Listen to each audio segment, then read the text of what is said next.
राहुल गांधी ने press conference किया और उससे पहले ये बयान आ रहा था कि राहुल गांधी प्रेस कॉन्फ्रेंस कर हाइड्रोजन बम फोड़ेंगे। और इसी पर बातचीत करने के लिए हमारे साथ मौजूद हैं बीजेपी के वरिष्ठ नेता और राष्ट्रीय प्रवक्ता तोहिन सिन्हा जी। राहुल गांधी का प्रेस कॉन्फ्रेंस और फिर जिस हाइड्रोजन बम की बात वो कर रहे थे, वो बम तो दिखाई नहीं दिया। सबसे पहले तो मुझे कड़ी आपत्ति है कि एक विपक्ष का नेता रोज धमकी दे रहा है इस देश को कि इस देश पर हाइड्रोजन बम छोड़ेगा। क्या ये जो है एक राजनीतिक व्यक्ति को, एक राजनेता को ऐसी भाषा शोभा देती है? और आज हाइड्रोजन बम की एक ओर वो धमकी दे रहे हैं और दूसरी ओर ठीक उससे पहले नेशनल एंथम प्ले कर रही है कांग्रेस पार्टी। क्या है इस कांग्रेस पार्टी की मानसिकता? किस प्रकार की विकृति की ओर ये कांग्रेस पार्टी जा रही है? अब मैं उनके आरोपों पर आता हूं। देखिए, ये आरोप पहली बार उन्होंने नहीं लगाया है और ना ही वो आखिरी बार लगा रहे हैं।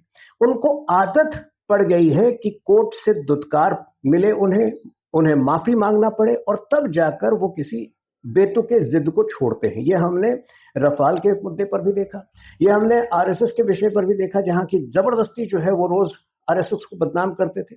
और अब भी इस केस में यही होने वाला है। इलेक्शन कमीशन ने ऑलरेडी सफाई दे दी है। क्या कहा है कि ओटीपी के जरिए इस प्रकार से किसी भी वोटर का नाम डिलीट किया ही नहीं जा सकता। दूसरी बात गौरतलब है, इलेक्शन कमीशन ने कहा है कि इस कॉन्स्टिट्यूंसी के संदर्भ में, जिस कॉन्स्टिट्यूंसी की आलंद की वो बात कर रहे हैं जहां कांग्रेस की विजय हुई है, इस कॉन्स्टिट्यूंसी के संदर्भ में कुछ अनियमितताएं रिपोर्ट की गई थी जिसका एफआईआर इलेक्शन कमीशन ने ही किया था और उन त्रुटियों को, उन गलतियों को सुधारा गया था।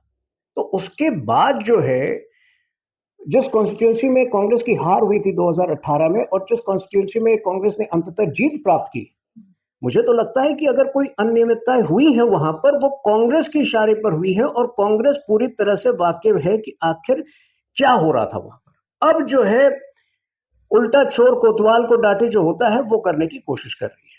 2 दिन पहले उनके एक एमएलए केवाई नंजेगौड़ा, जो मलरू कंस्टिट्यूंसी से जो जीते थे 2023 में, उनकी उनकी जीत को हाई कोर्ट ने, कर्नाटक हाई कोर्ट ने रद्द किया है।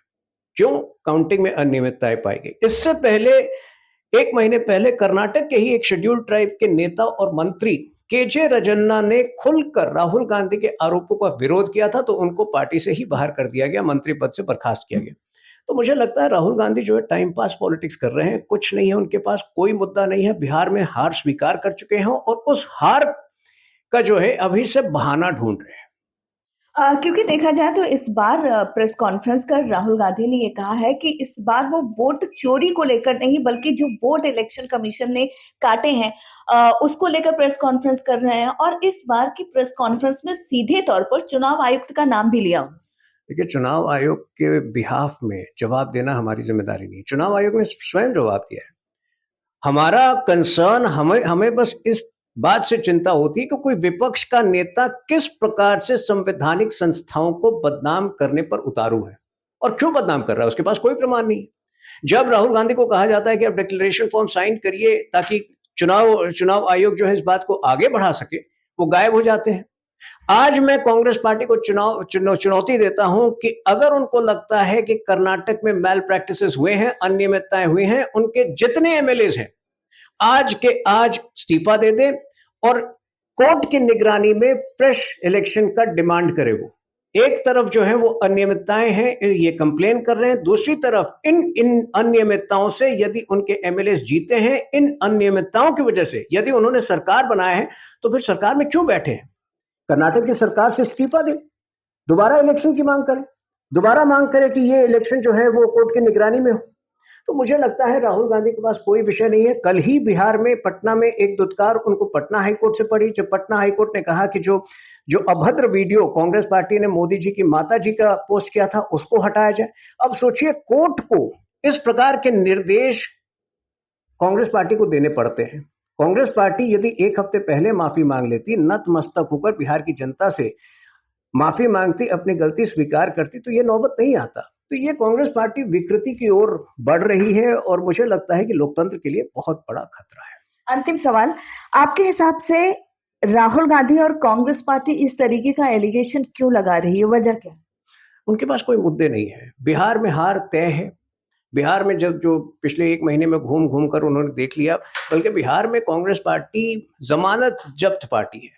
अगर आप पिछले 4 इलेक्शन देख लें बिहार के 2005 से, उनको किसी भी इलेक्शन में 10% तक नहीं मिला है। 9% वोट शेयर जो है उनका हाईएस्ट था 2019 में।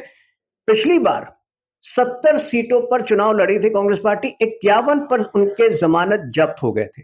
तो जो पार्टी का कोई वजूद ही नहीं है बिहार के अंदर, वो पार्टी आरजेडी की बैसाखी के सहारे कितना आगे बढ़ेगी मुझे नहीं पता, लेकिन फिलहाल जो उनकी कंपटीशन है वो आरजेडी से है। हर ड्रामा करके वो आरजेडी से अपनी बार्गेनिंग कैपेसिटी बढ़ा के ज्यादा से ज्यादा सीटें हथियाना चाहती है। आप कह रहे हैं कि कांग्रेस पार्टी जो है बिहार में जमानत जब्त पार्टी है, लेकिन राहुल गांधी लगातार ये कह रहे हैं कि इस बार एनडीए की सत्ता खतरे में है बिहार। उनको कहने दीजिए, जब चुनाव के परिणाम आएंगे, वो तो हरियाणा में भी कह रहे थे, महाराष्ट्र में भी कह रहे थे, जब परिणाम आए तो उसके बाद वोट चोरी शुरू हो जाता है। तो इस बार उनको पता है कि हार तय है, इसलिए पहले से ही सिस्टम पर संशय पैदा करना शुरू कर दिया उन्होंने।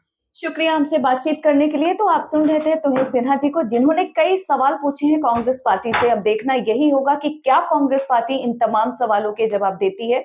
दिल्ली से इंडिया पोस्ट न्यूज के लिए ममता चतुर्वेदी।